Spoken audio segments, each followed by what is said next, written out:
Пари за сите, освен за оние на кои им се најмногу потребни. Платежни картички од државата нема да добијат речиси 85.000 луѓе.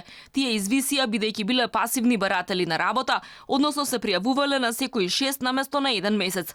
Виолета Милошевска од Гостивар е една од нив. Без никакви приходи, вели не е фер по 32 години да остане без помош. Агенцијата за 3 децении ниту еднаш не ја понудила работа, иако таа редовно се пријавувала. Кога конечно минатата есен поради здравствени проблеми не можела да се пријавува секој месец, влегла на листата на пасивни лица.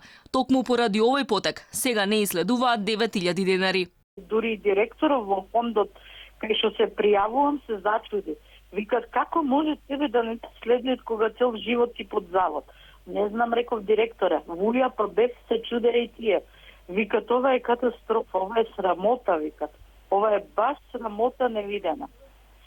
Јас значи сум чиста пред ујапа во фондот исто нека проверат од 88 до денеска дали еднаш имам промашено. За министерката за финансии Нина Ангеловска, овие лица намерно сакаат да бидат евидентирани како пасивни, бидејќи работеле на црно или како хонорарци. Картичка не заслужувале, бидејќи не биле премногу финансиски загрузени. Ова е дезинформација дека прво било кажано дека ќе важи за сите, па потоа за активните, затоа што од самиот старт при круење на групите и при круење на уредбата беше земено предвид и бројките при естимациите од Агенцијата за вработување беа земени предвид невработените активни баратели на работа. Пасивните невработени се револтирани од изјавата на Ангеловска. Велат разочарани се од неажурноста на државата да им најде работа, а на сметките имаат 0 денари. Уверуваат дека тоа лесно може да се провери, а државата брзо да реагира и да им додели картичка. Сметаат дека се двојно дискриминирани, и без работа, и без пари.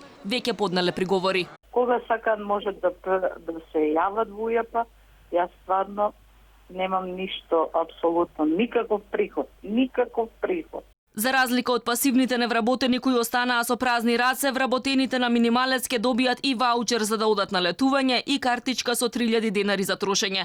Граѓаните кои не можеа да се најдат на списокот на добитници поднесоа 30.000 приговори. Сега е ред на институциите да ги поправат грешките поради неточните податоци.